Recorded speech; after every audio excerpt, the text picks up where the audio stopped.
Good morning, ladies and gentlemen of the media. Welcome to the post-cabinet brief for Friday, June 9th, 2017. This morning, the brief will be done by the Honorable Minister of State, Sir Joseph Harmon. Mr. Harmon. Thank you, Mr. Archer, and welcome back. Ladies and gentlemen of the media, good morning. The post-cabinet press briefing today covers matters that were dealt with at Cabinet last Tuesday. Firstly, Cabinet approved the appointment of His Excellency Najim Us Sajib as the non-resident ambassador of the Islamic Republic of Pakistan to Guyana.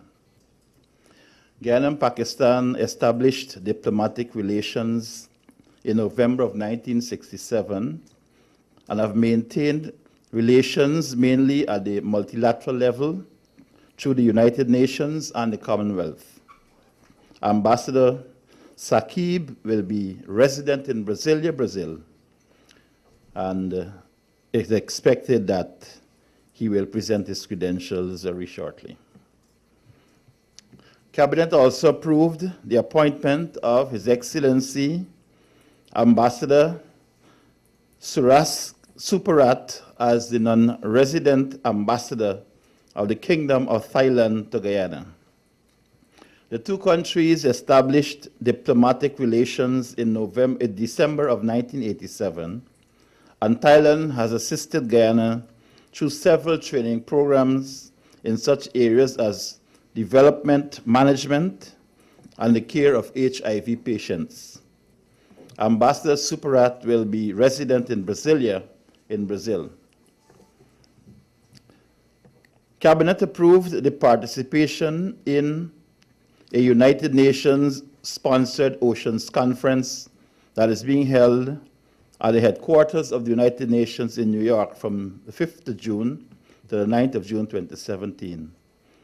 The conference with the theme, Our Ocean, Our Future, was convened in support of the implementation of Goal 14 of the Sustainable Development Goals and will include a special event to commemorate World Ocean Day. World Ocean Day, as you know, was celebrated yesterday, and during the course of the week, on Monday, we celebrated World Environment Day. And so these are two important days in our environment that we celebrate. The Honorable Minister of Natural Resources, Minister Raphael Trotman, is representing the government at the Oceans Conference at the United Nations. Guyana will attend the 45th meeting of Ministers of Justice and Security of the Southern Common Market, Mercosur, to be held in Buenos Aires, Argentina, on June 9th, 2017. The meeting is aimed at harmonizing legislation in relevant areas to strengthen the integration process enshrined in the Treaty of Asuncion that established Mercosur in March of 1991. Ms. Kim Kite, Solicitor General, Minister of Legal Affairs, will attend that meeting. Approval has been granted for attendance at the first Added Tax Initiative Conference on Tax and Development to be held in Berlin, Germany from June 14 to the 16, 2017. The Added Tax Initiative was launched at the third Financing for Development Conference that was held in Addis Ababa, Ethiopia in August 2015 to improve transparency, efficiency, and effectiveness in national tax systems. Mr. Godfrey Stacia, Commissioner General of the Guyana Revenue Authority, will attend the conference.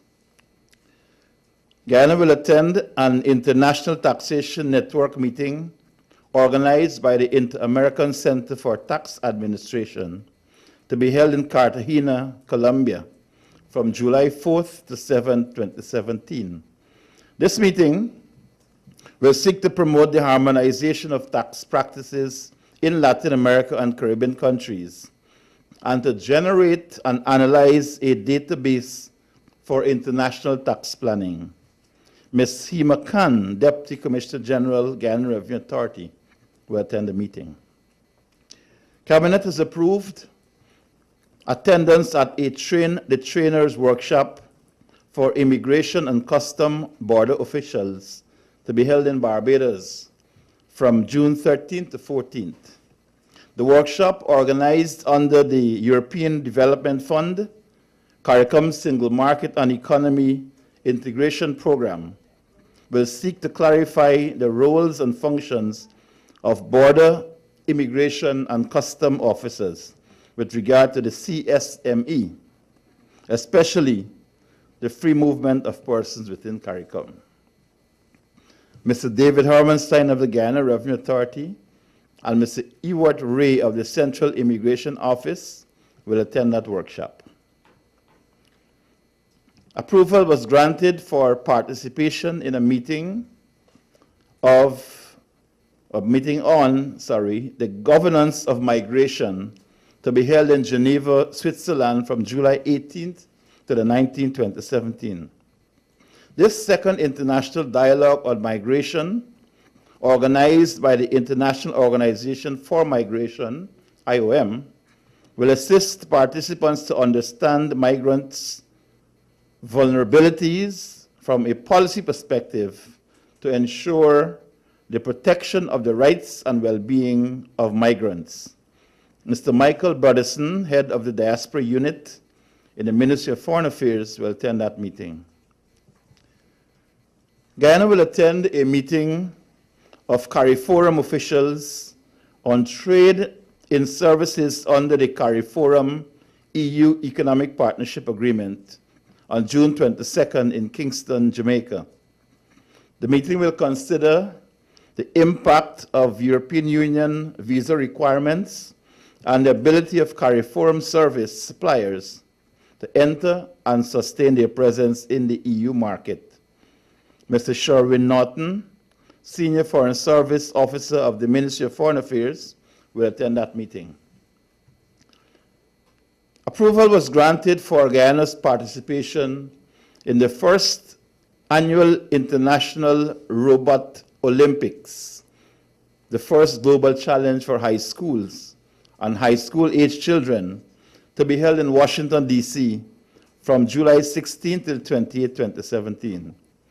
The team, to consist of 7 students, will build a robot to showcase their talent in the global challenge. The team selected from children involved in STEM Guyana will comprise Sean Singh, Ariana Mahes, Anthony Frank, Chris Nelson, Vivekanan Ramnares, Horace Mosley, Farnas Bash, and Ricky Chan. Cabinet has approved participation in a training program for junior diplomats in Latin America and the Caribbean at the Netherlands Institute of International Relations in The Hague, Netherlands, from June 12th to July 7th. This training program will focus on a range of global issues such as sustainable development, transnational crime, international law, human rights, and effective negotiation skills.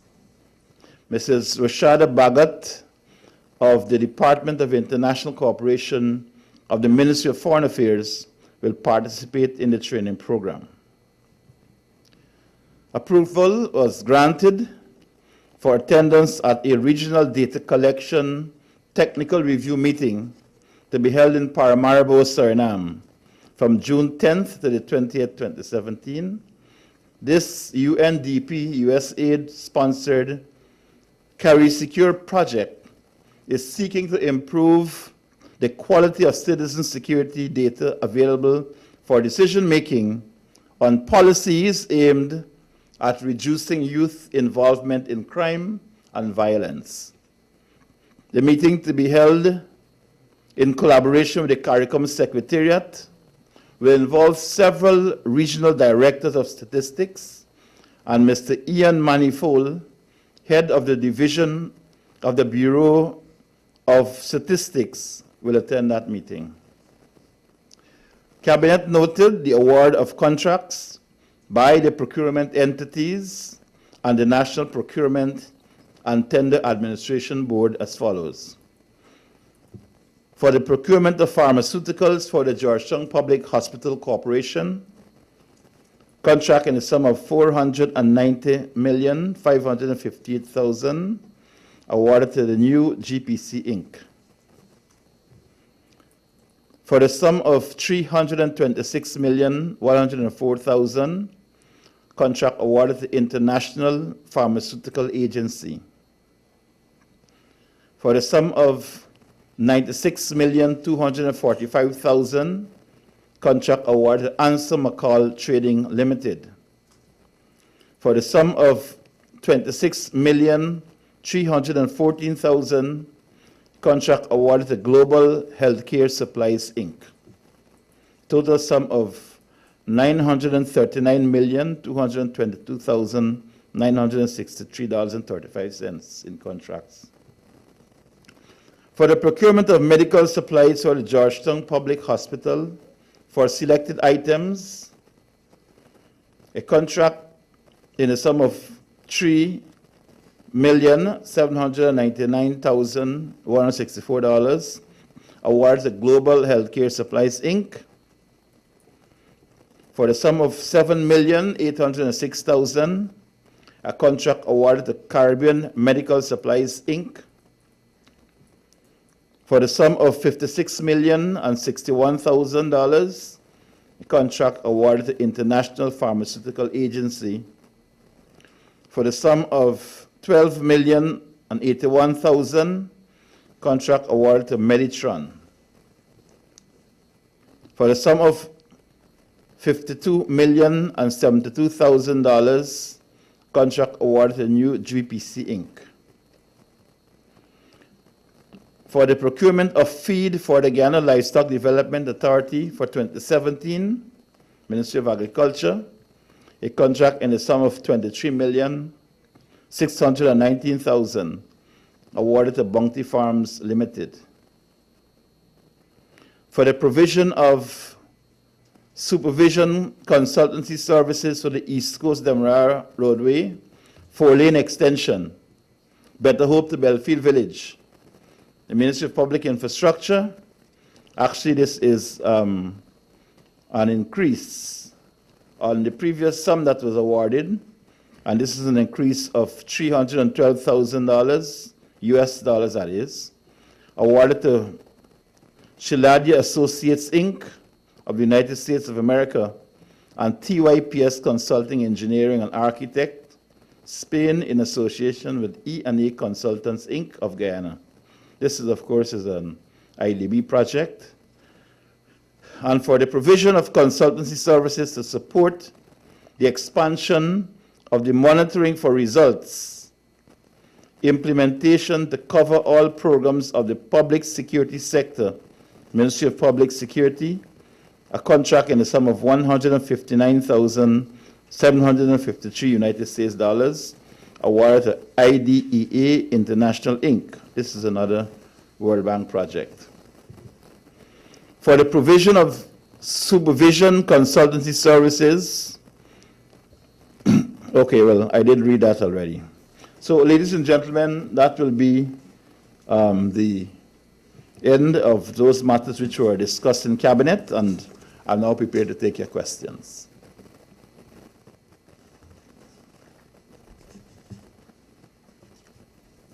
Sir Adam Harris, Prime News. I noticed a lot of contracts for the Ministry of Health and for the Georgetown Public Hospital, but there is an outstanding issue, the issue of the investigation into what happened to the monies that went to buy similar drugs just a year ago, and they said some were not delivered. Mm-hmm. What was the state? Well, I think the Minister of Public Health would have addressed that issue. There's nothing more beyond what she has said in the media that I have that I can give to you this morning. But I'll say to you that the Minister of Public Health has been very aggressive insofar as actually getting contractors who who are awarded these contracts to supply those drugs on time and to supply drugs in the right quantity and with the right expiry date. You'd recall during the course of last week that the minister herself and her team went to the new GPC bond where there's some expired drugs that are being stored, and I believe those were recovered, and they have gone through a process of inventorizing, and those that needed to be destroyed will be so destroyed. But the ministry is actually taking some very firm measures with respect to the purchasing of pharmaceuticals. They have actually laid out a new system for procurement, which I believe is also in the public domain. And once those systems are adhered to, I believe we should have a better flow of pharmaceuticals going to hospitals and health centers for the benefit of the Guyanese people. And quick follow-up, sir. Why was this sudden decision to remove all drugs from the new GPC bond? Does it have anything to do with the bond on Sussex Street? No, this was, in fact, that's a bond that's being rented. In fact, rent was being paid by the state, and the contract actually came to an end, but those pharmaceuticals which were still in the bond were actually a holdover from the contract. And it was important, we felt, to ensure that we did not have anything that's stored there so that the company can actually bill us for rent.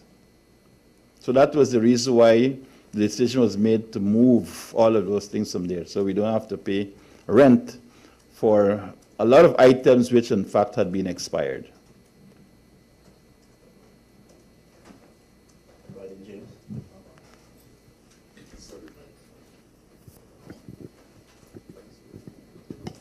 My test. Good morning, Minister. Royden James, Nightly News. Just one question. Minister, is the administration at all taking note of what seemed to be an apparent rift in the judiciary between the Director of Public Prosecution and the Chief Magistrate? And can you say at all if the administration have a position on either side that is given the commitment before the elections to find the killer of Mr. Cromwell? Well, the judiciary is independent. So is the Office of the Director of Public Prosecution. And there are laws under which the magistrates act. There are laws under which the Director of Public Prosecution acts. And so whatever exercise of that jurisdiction which allows for the magistrate to act or the Director of Public Prosecution to act, I believe that is really what is happening. And I think that eventually the matter will be played out in some way that is in the interests of law and justice. I cannot go beyond that to say what I believe should happen, because those are matters which are within the domain of the judiciary and the Office of the Director of Public Prosecution. Yes. Dennis. Yeah, we have a special mic for Mr. Shibral. Oh, that's okay. Minister Dennis Shibral, sir, 3 quick questions. One, to what extent is government paying attention to the current flood situation in Nigeria that emerged overnight, and what are some of the plans that are going to be put in place? And will government be acceding to the request by the Working People's Alliance for the official release of the ExxonMobil contract? And thirdly, how do you respond to certain claims in certain quarters that the creation of the Ministry of Citizenship and Immigration and the delay in the appointment of the GCOM chairman are all part of a plan to delay the elections to allow your party enough time to take advantage of oil profits and eventually, hopefully, for re-election? Well, let me take the last first, and to say to you that the administration of President David Granger has made it clear that we have no intention of either lengthening or shortening the term of office. That at the time when elections are to be called, they will be called. So we can put that matter to rest about trying to delay any elections. The process of the selection of a chairman for the Ghana Elections Commission is still within the domain of consultations between the leader of the opposition and the president. And so I would wish to leave it there. In fact, I believe even the leader of the opposition is on record as saying that he doesn't understand all the speculations and so on that's going on, but that he believes that the president has said that he will work assiduously with the leader of the opposition to ensure that we get a chairman of the Elections Commission that's acceptable to all Guyanese and that can perform that function. So let us leave it there. The leader of the opposition is to meet with the president on Monday at 6 p.m. at State House, and thereafter we will hear what comes out of that consultation. But that is important. Flooding at Madhya, we are looking at that situation. As you know, we have a national watch on weather and all emergencies that's being done through the Civil Defense Commission. So the Civil Defense Commission are actually looking at that, and they will give me a situation report and their reaction to it. But additionally, you'd actually seen in the newspapers as well that there was what is called a squall in Retrieve, Linden, Region 10, where some persons were affected. Their homes were damaged by that. It's one of these freak storms that occur. But just to let you know that the Civil Defense Commission and the chairman of Region 10, that a team visited the area yesterday and had made certain recommendations which the Civil Defense Commission is acting on. The recommendations would have to do with actually providing equipment, providing building material to assist persons to actually have the roofs on their houses replaced. In the meantime, the Civil Defense Commission will send up tarpaulins and send up hampers so that the persons can be in a comfortable position until we're able to make a further assessment of the damage. The initial damage report sent to me suggested that these were the damages that were done to persons there. They found the houses of Mark DeClue and family, Sonia Brisport Waddle, Leslie Charles, Shirley Franklin, Doretta Fecker, Latoya Williams, Raymond Darwin Rogers, and these are the persons whose homes were affected. And the damage that was done, the initial assessment, has been sent to us, and we are taking steps to ensure that we can provide assistance to those persons who are affected. The Civil Defense Commission, as I said, is on the ball, and either Saturday or Sunday, I myself will actually go to make my own analysis as to the effectiveness of the CDC's response in this regard. Situation at Madhya, we will see what information comes out, but what I can say to you is that the Civil Defense Commission has actually pre-positioned supplies from the CDC at some of these areas. Madhya being one, Orinduke being another one, and so that anything which occurs within that area that requires heavy lifting, that there is what we call pre-dumping or a forward logistic base established in these areas where initial response can occur. Additionally, the CDC and the Guyana People's Militia, they have actually engaged in what we call first responder training.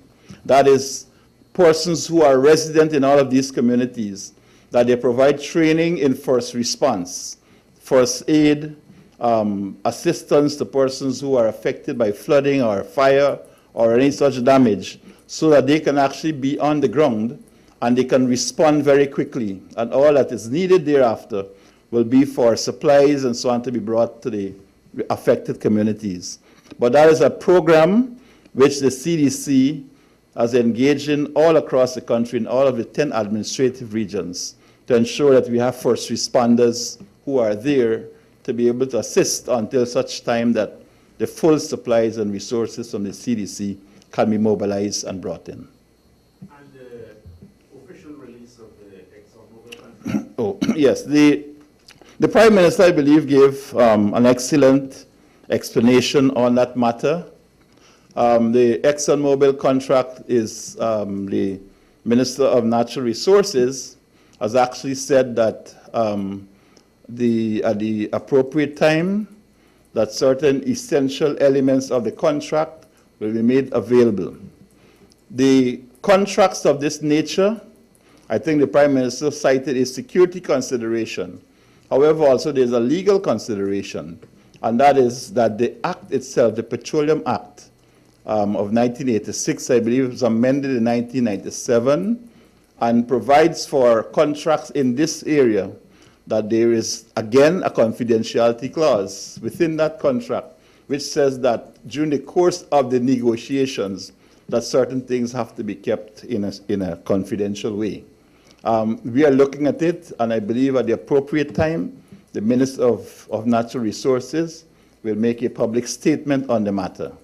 But the Prime Minister said that we are about transparency and accountability, and that at all times we will keep the people of Guyana informed about what we are doing. I could follow up on the proposed meeting or intended meeting between the President and the opposition leader. Why was the decision taken to defer the meeting or delay the meeting until the High Court makes or delivers its interpretation that was requested by a city businessman? Well, the consultation between the President and the leader of the opposition is not premised on any other consideration other than their own deliberate judgment. The High Court, the deliberations in the High Court, as I understand it, is for an interpretation to be given as to really what is fit and proper, and an interpretation of the Constitution which is seeking to say that the President has to act in a certain way. Well, I don't want to prejudge what is going to happen there, but what I can say to you is that there is nothing in the law that seeks to fetter the discretion of the President in these matters of this nature. That the law requires the President to consult with the leader of the opposition, and that consultation has been extensive. The President has said that he's prepared to sit with the leader of the opposition and work with him until such time that we have a person that is fit and proper for the role of the chairman of the Guyana Elections Commission. And I believe that as citizens, we should give these two gentlemen the opportunity to explore all of the possibilities for them to find a person for that position, for that job. Should the High Court's interpretation be different from that of the President and his advisors? What can be the outcome there? Well, we are acting in accordance with the Constitution. The President is acting in accordance with the Constitution, and the Constitution is the supreme law of the land. Andrew Weeks.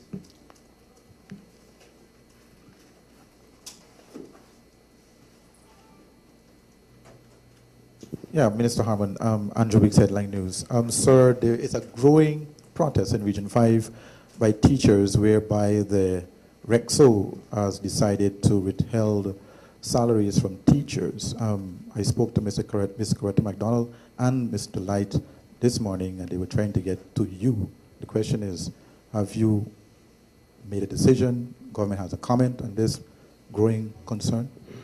Yes, I do have a comment because I received a text message from Ms. Coretta McDonald this morning asking about that situation. What I can say is this, is that the REO, when he appeared before the Public Accounts Committee, was faced with a situation where the Public Accounts Committee asked for them, the region, to give an explanation for over expenditure of about $80 million in this respect. That is with respect to overpayment of teachers, payment to teachers. The REO, his statement is that when he got back, looked at the matter and recognized that there was some regulation which allowed for teachers who had applied to travel overseas on leave that either they lodge 1 month's salary or that the 1 month's salary that was due to them be withheld until they return. That is the basis of it all. I understand there is a protest and so on there, And this morning I got in touch with the Minister of Education, Minister within the Ministry of Education, Minister Henry, and Minister Bulkan. And a team is going to be traveling up there this morning to bring a resolution to this matter. So what I can say to you is that I believe by the end of today, the matter will be resolved.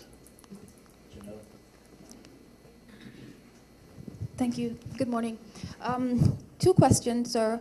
First, last week or very recently, the UN-appointed good officer to the Guyana-Venezuela border controversy visited. Could you say what is the update? What are the state of talks as it relates to that issue?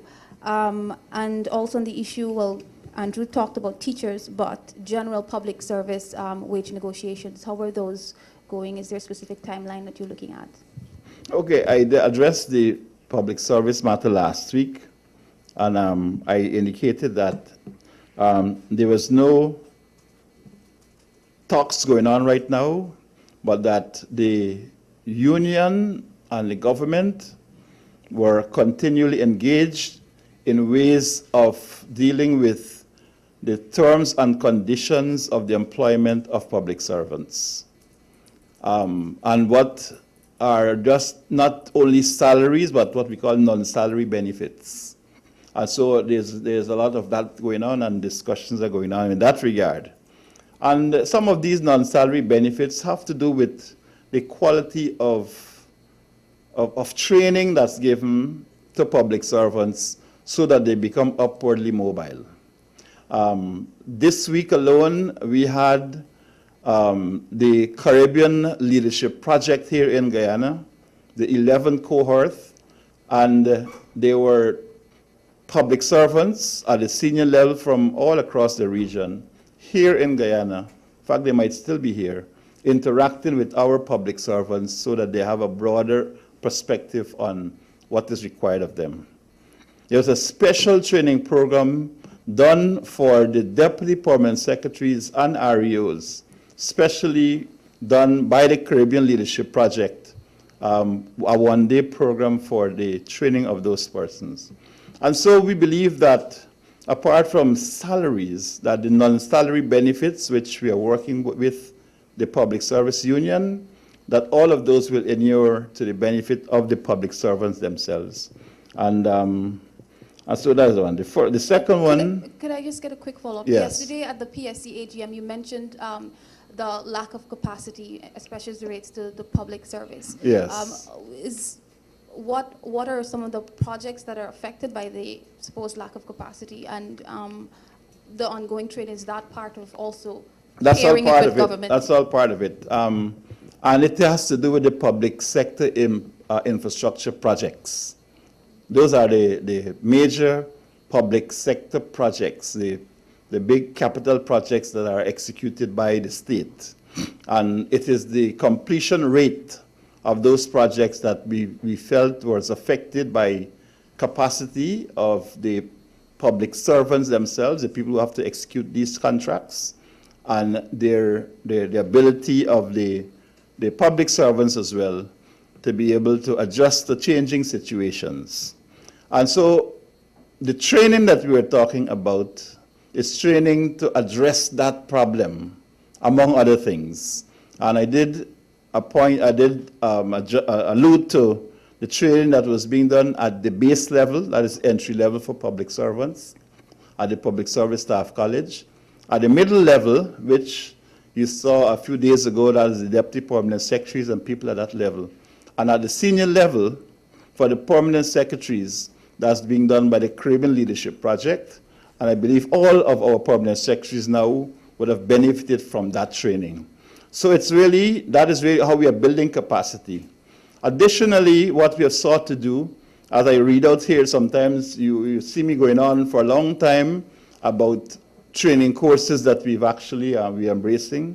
So we're embracing training all across the world so that our public servants, our security officers, have an exposure to what is known as best practices, and so that they can improve their own understanding of their work and the quality of that work which they will put out.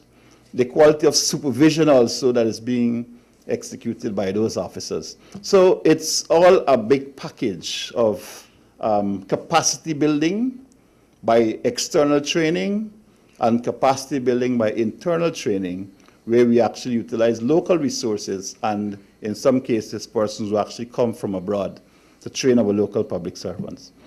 The other matter is the personal representative of the United Nations Secretary General. As you know, his work is done at a certain level, and we're not really required to comment on what he's doing. We facilitate him with all information that he requires so that he can get his job done. But insofar as to say, well, this is where we are with it, he is the driver of his own program, and he says when he will come and when he will go. Are you pleased with what the not so far? Well, I can say to you that we are hoping that by the end of December 2017, when he will have completed his work, that he will arrive at the conclusion that is favorable to us in the circumstance. Sir Gildari, Kaito News. The GRA, there's an interesting case. The GRA said yesterday that it doesn't necessarily have to report a crime that it sees if it means sharing taxpayers' information to assist the agency.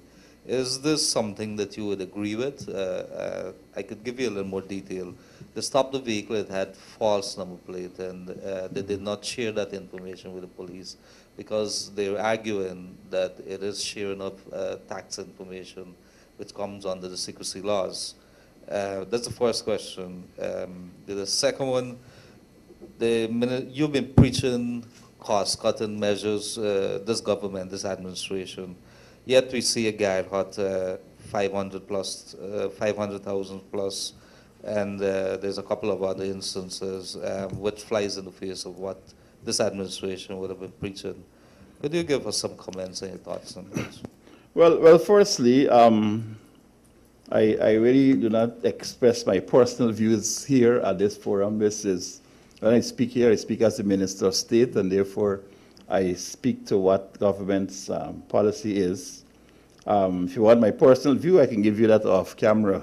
But certainly, when the matter was raised 2 weeks ago, I said that the GRA was the competent authority in this matter, and that we will basically abide with what the GRA says and does in this circumstance.